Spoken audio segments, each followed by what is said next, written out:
Federation of veterans association के सभी साथियों को नमस्कार। साथियों, हमारा जो आंदोलन का दूसरा चरण इस वक्त चल रहा है, इसकी प्रक्रिया काफ़ी कुछ पूरी हो चुकी है। तीसरे चरण के लिए हमने सरकार को पत्र भेज दिया है और पत्र में आगाह किया है कि अगर आप वार्ता की भाषा नहीं समझते हैं तो फिर हमें धरातल पर आकर के कुछ करने को मजबूर होना पड़ेगा। आशा है सरकार उसको गंभीरता से लेगी और सकारात्मकता दिखाने का प्रयास करेगी। इसके अलावा अभी ताज़ा घटना एक पंजाब पुलिस द्वारा जो घटित हुई है, पटियाला पुलिस द्वारा, जिसके अंदर 4 सब इंस्पेक्टर पंजाब पुलिस के 8 अन्य कर्मचारी 12 पुलिस वालों ने मिलकर के एक on service colonel Pushpendra Singh साहब और उनके बेटे के साथ में ज्यादती करी है, मारपीट करी है, उनका अपमान किया है। ये सारी चीज़ें अब पराकाष्ठा को पार कर रही हैं। अगर समय रहते सरकार ने इस पे संज्ञान नहीं लिया तो इसके दुष्परिणाम निकल सकते हैं। ये सवाल एक आर्मी के कर्नल के सम्मान या अपमान का नहीं है। ये सम्मान इस देश की 14-15 लाख सैनिकों की जो सेना है उसके मनोबल से जुड़ा हुआ मसला है। नेपोलियन बोनापार्ट, जो कि एक महान सेनापति हुआ था, उसने कोट किया था कि एक उच्च मनोबल वाला सैनिक, हाई मोरल सोल्जर, दुश्मन के 3 सैनिकों के ऊपर भी भारी पड़ता है। लेकिन पिछले कुछ समय पे नज़र डालें, देश के अलग अलग राज्यों की पुलिस द्वारा पूर्व सैनिकों और सैनिकों द्वारा बदसलूकी की जाती रही है और इसका परिणाम निश्चय ही सेना के मनोबल पर पड़ेगा। सेना का एक कर्नल नॉर्मली एक यूनिट को कमांड करने के लिए यही रैंक होता है और उस यूनिट के अंदर 800 से 1000 तक जो सैनिक होते हैं उनको वो कमांड करता है और उस यूनिट के तमाम सैनिक और उन सैनिकों के परिजन ये विश्वास रख कर के अपने कर्नल की एक आवाज़ के ऊपर गोली खाने के लिए भी तैयार रहते हैं कि अगर मेरे या मेरे परिवार के अपमान पर या सुरक्षा पे कभी भी कोई आंच आएगी तो उसके लिए मेरा कमान अधिकारी, कमांडिंग ऑफिसर, वो सक्षम है और वो सारी कुछ सुरक्षा मुहैया करेगा, मेरे हितों की रक्षा करेगा। लेकिन ये जो वर्तमान माहौल हम देख रहे हैं, इसमें वो कर्नल साहब क्या अपने सैनिकों के मनोबल को बनाए रखेगा, क्या उनको सुरक्षा प्रदान करेगा? उसकी खुद की सुरक्षा ही जो है कायम नहीं है। ये बहुत ही हदें पार कर रही है police. Federation of veterans association ने जब जयपुर के अंदर एक कमांडो के साथ में मारपीट की गई थी, तब भी गृह मंत्री को चिट्ठी भेज करके आगाह किया था कि ये ठीक नहीं, ऐसी घटनाओं को रोका जाए। लेकिन लग रहा है कि सरकार भी कान में तेल डाल करके सोई हुई है और शायद इसके दुष्परिणाम जिस दिन आएंगे तो बहुत देर हो चुकी है और सरकार को बहुत पछताना भी पड़ सकता है इस काम के लिए। क्या है, एक आम जन को, बेचारे को कौन सुनेगा इस देश के अंदर? सेना का एक सेवारत ऑन सर्विस कर्नल अपने काम से कहीं चल कर के जा रहा है और किसी खड़ा होकर के और जलपान और अल्पाहार ले रहा अपने बेटे के साथ में, और वहाँ के जैसा कि कहा जा रहा है कि नशे के अंदर धुत पुलिसकर्मियों ने आकर के गाली गलौज और मारपीट किया है, जख्मी तक कर दिया, बेहोश कर दिया है। कहाँ गई मानवता? ये कहाँ है मानवाधिकार वाले बैठे हुए मुंह छुपा करके? क्या हमारे सेना और सेनाध्यक्ष कर रहे हैं? क्या रक्षा मंत्री जी कर रहे हैं? क्या ये एक तरीके से सरकार ने खुली छूट दे दी इन दरिंदों को कि तुम जिसके साथ आए मर्जी जैसा भी व्यवहार कर लो? इसका परिणाम बहुत गलत निकल सकता है।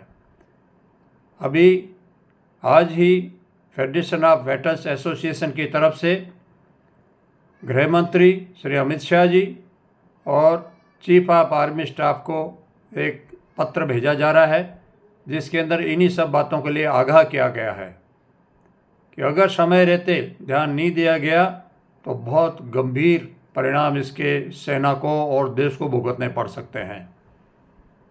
जिस दिन सेना का मनोबल ख़त्म हो गया, वो सेना बहुत कमज़ोर मानी जाती है और इन जातियों के विरुद्ध, जैसा कि पहले कई घटनाएं होती रही हैं विगत के अंदर, सेना ने अगर कानून को अपने हाथ में ले लिया तो उस दिन इस सरकार को भी शर्म से नीचे देखना पड़ेगा और पुलिस को तो कहीं भाग करके छुपना पड़ेगा। सरकार से आग्रह है कि समय रहते चेते और इन दरिंदों को कंट्रोल करे। ये ब्रिटिश मानसिकता वाली पुलिस है जो ये सोच के चलती है कि ये पूरा देश हमारा गुलाम है, हम कुछ भी कर सकते हैं। ऐसा नहीं है, देश आज़ाद है, यहाँ पे संविधान है, यहाँ पे कानून है। लेकिन मैं यहाँ पे सरकार की निष्ठुरता ही कहूँगा कि इतने सारे इंसिडेंट हो रहे हैं, हर महीने 2 महीने के अंदर कहीं न कहीं किसी की राज्य के अंदर पुलिस द्वारा जो है पूर्व सैनिकों और सैनिकों द्वारा ज्यादती की जा रही है और उसके बावजूद भी सरकार इसका संज्ञान नहीं ले रही है। इसके अलावा हमारा जो पंजाब के अंदर हमारे पूर्व सैनिक भाई हैं, बहुत अच्छा रोल वहाँ पे अदा कर रहे हैं। पटियाला के अंदर उन्होंने जो है डीएम और एसपी के ऑफिस का घेराव करके वहाँ पे घेरा डाल के रखा हुआ है। मैं दाद देता हूँ वो कर्नल साहब की पत्नी को, मैडम को, कि बड़े साहस के साथ में उन्होंने इस स्थिति का मुकाबला किया है और काफ़ी हद तक अब एक्शन भी होने शुरू हुए हैं। पुलिसकर्मियों का सस्पेंशन कोई पनिशमेंट नहीं होता है, ये एक पुलिस का कार्य प्रणाली है कि किस प्रकार से किसी घटना के ऊपर आवरण करना, चद्दर डालना, लिपापोती करना है।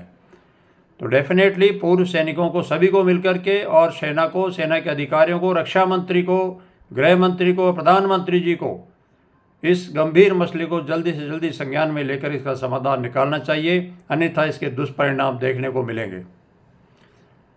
इससे अगला विषय है हमारे आंदोलन के बारे में। पिछले दिनों कुछ संस्थाएं 9 मार्च को दिल्ली के अंदर राजेंद्र भवन में इकट्ठी हुई थी इस मकसद से कि हमारे पूर्व सैनिकों की मांगों के समाधान के लिए एक मंच तैयार किया जाए। मंच तो ऑलरेडी हज़ारों बने हुए हैं और विगत के अंदर इन मंचों के गठबंधन भी बहुत सारे बने हैं। नतीजा ढाक के 3 पात। इसी प्रकार का प्रयास फेडरेशन ऑफ वेटरन्स एसोसिएशन ने 2023 में किया और आज जो एकता के झंडा बरदार बनकर के आगे निकलने के लिए जो कोशिश कर रहे हैं, इन्हीं लोगों ने उस एकता के अंदर हाँ भर करके कदम पीछे खींच लिए थे। कारण क्या थे वो ही बता सकते हैं। इसके अलावा एक संगठन दूसरा है जो ये दम भरता है जी कि कोई भी आ जाओ, हम तो पीछे चलने के लिए तैयार हैं। आप सिर्फ रह ही गए हैं पीछे चलने के लिए, आगे चलने के काबिल आप बचे ही नहीं हैं। आप इस देश के लाखों पूर्व सैनिकों के गुनहगार हैं जिन्होंने पूर्व सैनिकों की छवि को जंतर मंतर पर सरेआम नीलाम किया था। उस दिन आपका पूर्व सैनिक आपकी आत्मा के अंदर से मर चुका था और आज आप आगे आ रहे हैं कि हम तुम्हारे हितों की रक्षा करेंगे और तुम्हारे हकों के लिए लड़ेंगे। पूर्व सैनिकों का विश्वास खत्म हो चुका है। आज पूर्व सैनिक इन आंदोलनकारी संगठनों को समर्थन देने में झिझक रहा है क्योंकि आप ही लोगों की गंदी करतूतों की वजह से उनके विश्वास को ख़त्म किया गया, उनकी छवि को नीलाम किया गया। किस तरह से विश्वास करेंगे आपके अंदर लोग? जहाँ तक फेडरेशन ऑफ वेटरन्स एसोसिएशन का सवाल है, फेडरेशन हमेशा से एकता का पक्षधर रहा है और रहेगा। लेकिन फितूर करने वाले लोगों से दूर रह करके और यह जो कुछ लोग अपना चेहरा चमकाने के लिए आगे आना चाह रहे हैं फिर धोखा दे के भग जाते हैं, उनसे दूर रह करके। फेडरेशन ऑफ वेटरन्स एसोसिएशन के जो हमारे नुमाइंदे 9 अप्रैल की मीटिंग में गए थे, वहाँ पे वो आश्वस्त करके आए थे कि हम इस मसले को हमारी कार्यकारिणी के सामने रखेंगे। कार्यकारिणी निर्णय लेगी इसके ऊपर कि हमको आपके साथ में गठबंधन रखना है या नहीं रखना है। फेडरेशन की काउंसिल ने इसके ऊपर विस्तृत विचार विमर्श किया है और इस निष्कर्ष पर पहुंची है एकता जरूरी है, लेकिन वो दीर्घावधि के लिए होनी चाहिए। एक रैली करके एक दूसरे को गाली गलौज दे के भाग जाने के लिए एकता नहीं चाहिए और इसके लिए कॉमन मिनिमम प्रोग्राम होना चाहिए। फेडरेशन ऑफ वेटरन्स एसोसिएशन ने 16 सूत्रीय कॉमन मिनिमम प्रोग्राम बनाया है जो आम डोमेन के अंदर सोशल मीडिया पर डाल दिया गया है, आप सभी ने पढ़ा भी होगा। फेडरेशन की नीयत में कहीं खोट नहीं है, लेकिन फेडरेशन अब ये भी नहीं चाहता कि कुछ लोग एकता का बहाना बना करके लोगों को साथ जोड़ें और वापस पूर्व सैनिकों की छवि को खराब करें, गाली गलौज करें आपस के अंदर एक दूसरे के ऊपर। बहुत हो चुका, बहुत बुराइयाँ करी एक दूसरे संगठन की, मिला क्या? कुछ नहीं। और इसी प्रकार से जो गिरी हुई मानसिकता के लोग थे, उन लोगों की हरकतों की वजह से सरकार के पास में एक संदेश गया कि ये जो आंदोलनकारी बन करके बैठे हुए हैं, इनके मकसद कुछ और हैं, इनका मकसद सैनिक समस्या बिल्कुल भी नहीं है। इसी कारण सरकार ने भी शायद आंखें मूंद ली और आज तक न बुलावे के लिए किसी को निमंत्रण भेजा गया और न ही कोई सकारात्मक रुख सरकार की तरफ से दिखाई दिया। मैं पुनः फेडरेशन का स्टैंड क्लियर कर देना चाहता हूं कि फेडरेशन ऑफ वेटरन्स एसोसिएशन पूरी तरह से एकता का पक्षधर है। 1% भी कहीं पे आस बची हुई होगी तो भी फेडरेशन पीछे नहीं हटेगा, लेकिन वो एकता के नियम होने चाहिए। किसी एक संगठन का नाम आगे नहीं आना चाहिए इसके अंदर, किसी एक व्यक्ति का नाम आगे नहीं आना चाहिए। आम देश के बुद्धिजीवी पूर्व सैनिक हैं, वो बार बार गुहार लगा रहे हैं कि एक हो जाओ, और उस एक होने के लिए फेडरेशन पूरी तरह से सहमत है, लेकिन उसके नियम ऐसे होने चाहिए कि किसी एक संगठन का नाम नहीं होगा। ये संगठन के पदाधिकारी मंचों में जाकर के लंबे चौड़े भाषण नहीं देंगे, उसके लिए कोऑर्डिनेशन कमेटी बने।